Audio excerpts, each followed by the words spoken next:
नमस्कार साथियों, स्वागत है आपका मेरे YouTube channel fitness with Shiv Naresh Singh Khangarot पे। आज जिस विषय पे हम बात करेंगे वो है उज्जाई प्राणायाम। उज्जाई प्राणायाम कैसे किया जाए, उसको करने की विधि क्या है और उसके बाद जानेंगे उसको करने के लाभ क्या हैं। तो आइए जानते हैं उज्जाई प्राणायाम कैसे करते हैं। सबसे पहले आप सुखासन, सिद्धासन या पद्मासन में इस प्रकार से बैठ जाएं। कमर गर्दन सीधी रखें और कोई भी मुद्रा लगा लें, चाहे आप ज्ञान मुद्रा लगा लें, पहले उंगली अंगूठा में ला लें। चाहें तो अगर आपको एसिडिटी वगैरह रहती है, पेट में कब्ज रहती है, तो आप वायु मुद्रा लगा सकते हैं। वायु मुद्रा में हम पहले उंगली को अंगूठे की जड़ में लगाते हैं। इस प्रकार से तीनों उंगलियां सीधी रहेंगी, ऐसे बैठ सकते हैं। और कब करना है हमें प्रयास करना है कि इस प्राणायाम को हम सुबह सुबह करें, खाली पेट करें और गार्डन इत्यादि में करें, खाली जगह पे करें जहां आपको ऑक्सीजन अच्छे प्रकार से मिल सकती हो। या फिर आप खाना खाने के घंटे 2 घंटे बाद भी इस प्राणायाम को कर सकते हैं, क्योंकि इसमें पेट का इस्तेमाल नहीं हो रहा है, इसमें सिर्फ हम गले का इस्तेमाल करेंगे। अभी जब हम बात करेंगे तो समझ में आ जाएगा कि कैसे करना है। तो सुबह करना है, खाली पेट करना चाहिए और ये आपकी स्थिति रहेगी। इस स्थिति में हम बैठेंगे। अगर आप ऐसा नहीं कर सकते, नहीं बैठ सकते, मान लीजिए आप नीचे नहीं बैठा जाता, तो आप चेयर पे या फिर बेड वगैरह पे बैठ के भी इस प्राणायाम को कर सकते हैं। लेकिन हम प्रयास करते हैं कि जब भी हम कोई प्राणायाम या आसन करें तो नीचे बैठ के करें। अगर आप फिट हैं, बैठ सकते हैं, तो नीचे ही बैठें। और ये भी ध्यान रखें कि दरी, चटाई या फिर मैट वगैरह पे बैठें, ताकि जो भी ऊर्जा हमारे शरीर में प्राणायाम या आसन करने से पैदा होती है वो हमारे शरीर में ही रहे, शरीर से ना निकले, अन्यथा हमको 50% लाभ ही मिलता है। तो आइए जानते हैं कि हमें उज्जाई प्राणायाम कैसे करना है। उज्जाई प्राणायाम में हम क्या करते हैं, सिर्फ गले से आवाज़ करते हैं। गले का मतलब हम यहाँ पर जो हमारा कंठ है वहाँ से एक प्रकार की आवाज़ निकालते हैं। कैसे निकालते हैं वो एक बार आप इसको देखें। ये जैसे हमको प्रयास करना है कि यहाँ से आवाज़ निकालें।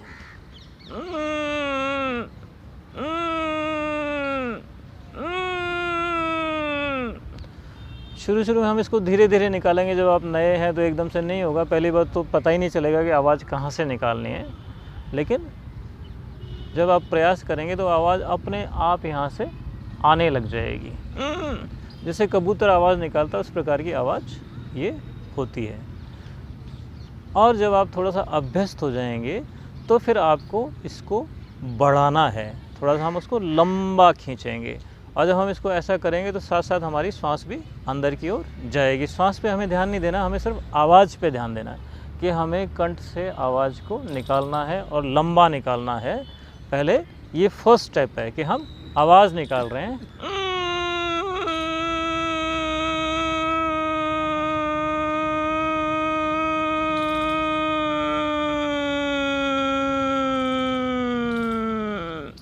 जितने ज़्यादा आप अभ्यस्त हो जाएंगे, जितना आप प्रयास करेंगे, उतनी लंबी आवाज़ आपकी अंदर से निकल पाएगी। इसका सेकंड स्टेप है, जब हम इसमें अभ्यस्त हो जाएं तो फिर हम क्या करेंगे, ये हमने आवाज़ ली, श्वास अंदर भर जाता है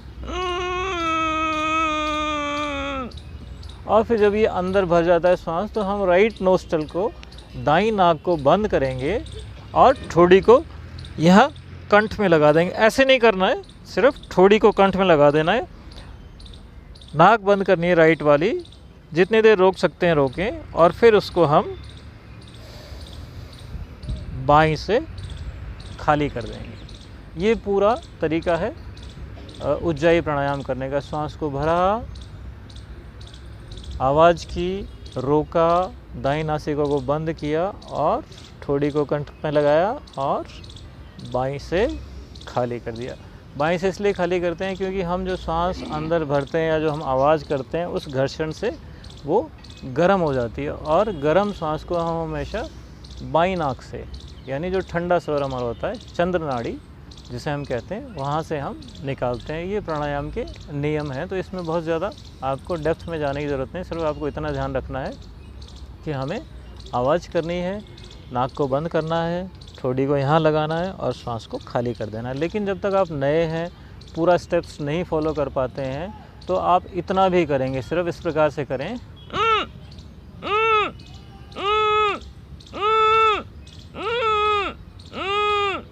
इतना करें आप। एकदम कोई भी काम हमसे नहीं होता है, धीरे धीरे ही होता है। इतना प्रयास करें, फिर धीरे धीरे लंबा करने की कोशिश करें।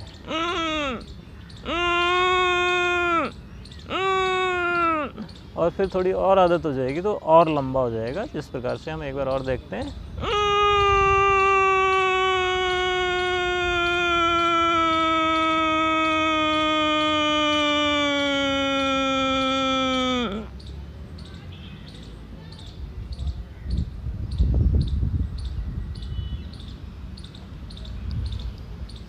जितनी देर रोक सकते हैं उतनी देर रोका और फिर बाई नाक से खाली कर दिया। तो ये तरीका था उज्जाई प्राणायाम करने का। अब हम ये जानते हैं कि इसको करने के लाभ क्या हैं। इसको करने के सबसे अधिक लाभ उन लोगों को मिलेंगे जिन लोगों को थायराइड की प्रॉब्लम रहती है, पैराथायराइड की प्रॉब्लम रहती है, या फिर जिन लोगों को गले में संक्रमण होता है, इन्फेक्टेड रहता है हमेशा, ख़ास तौर पे जब मौसम बदलता है तो ये बहुत कारगर है। जिन लोगों को एलर्जी रहती है उन लोगों के लिए बहुत ठीक है। जिन लोगों को जुखाम रहता है उन लोगों के लिए भी ये प्राणायाम बहुत अच्छा है, बहुत आरामदायक है, बहुत लाभ देता है। वे सभी लोग जिन लोगों को गले में इन्फेक्शन के साथ साथ कई बार भारी आवाज़ हो जाती है, उन लोगों के लिए बहुत अच्छा है। जिनको टॉन्सिल्स होते हैं, जिनको मम्स होते हैं, उन लोगों के लिए बहुत अच्छा है। और जिन लोगों को स्नोरिंग की प्रॉब्लम है, यानी जिन लोगों को खर्राटे आते हैं, उन लोगों के लिए बहुत अच्छा है। जिन लोगों को स्लीप एपनिया की प्रॉब्लम है, यानी कई बार सोते सोते आपको सांस नहीं आता, ऐसा महसूस होता है, तो उन लोगों के लिए भी ये प्राणायाम बहुत अच्छा है। वो लोग जिन लोगों को पार्किंसन की प्रॉब्लम है, यानी जिनकी बॉडी शिवर करती है, कांपती है, उन लोगों के लिए भी ये प्राणायाम बहुत अच्छा है। हालांकि शिवरिंग का डायरेक्ट रिलेशन ब्रेन से होता है, लेकिन फिर भी अगर हम इस प्राणायाम को करते हैं तो इसको करने से हमें पार्किंसन में भी मदद मिलती है। तो जो बच्चे हकलाते हैं, तुतलाते हैं, उन लोगों के लिए भी ये प्राणायाम बहुत अच्छा है। आप उनको लगातार करवाएं, थोड़े दिन में उनको इससे आराम मिलेगा। अब ये देखते हैं कि कितनी बार इसको करना है। इसको जो नॉर्मल इंसान है वो 5 बार, 7 बार, 10 बार, 11 बार, और जिन लोगों को प्रॉब्लम है वो 20-21 बार तक भी इस प्राणायाम को कर सकता है। सुबह कर लें, जिनको ज़्यादा समस्या है थायराइड की, वो शाम को कर लें, और दिन में कर लें। दिन में 2 बार 3 बार भी कर सकते हैं। तो ये है हमारा उज्जाई प्राणायाम। आज हमने इस प्राणायाम के बारे में बात की। बहुत लाभदायक, बहुत कारगर। सिर्फ प्रयास ये करें कि आप उसको रेगुलर करें, कंसिस्टेंसी में करें, निरंतर करें। किसी भी प्राणायाम या आसन को करने का फ़ायदा आपको तभी मिलेगा जब आप उसको निरंतर करेंगे, और उसके रिज़ल्ट आपको देखने को मिलेंगे महीने, 2 महीने, 3 महीने बाद। उसके लिए हमें पेशेंस की ज़रूरत होती है। तो एक तो हमें कंसिस्टेंसी चाहिए, दूसरा हमें पेशेंस चाहिए, तब जाके उसका रिज़ल्ट आएगा। 1 दिन में, 2 दिन में कोई भी काम नहीं होता है। जो भी करें उसको सही तरीके से करें। अगर आपको कोई समस्या है, आपको कोई चीज़ नहीं समझ में आती है, तो आप किसी योगाचार्य से या किसी ऐसे व्यक्ति से जो इस चीज़ के बारे में जानता हो, उससे बात कर सकते हैं। आप चाहें तो हमें मैसेज कर सकते हैं, हमसे पूछ सकते हैं। तो ये था हमारा आज का वीडियो। अगर आपको वीडियो अच्छा लगा हो तो आप वीडियो को लाइक करें, शेयर करें, कमेंट करें। आप सुखी रहें, स्वस्थ रहें, निरोगी रहें। योग को अपनी दिनचर्या में ज़रूर शामिल करें। योग करें, निरोगी रहें, और आपका दिन शुभ हो। आप स्वस्थ रहें, खुश रहें। इन्हीं शुभकामनाओं के साथ धन्यवाद।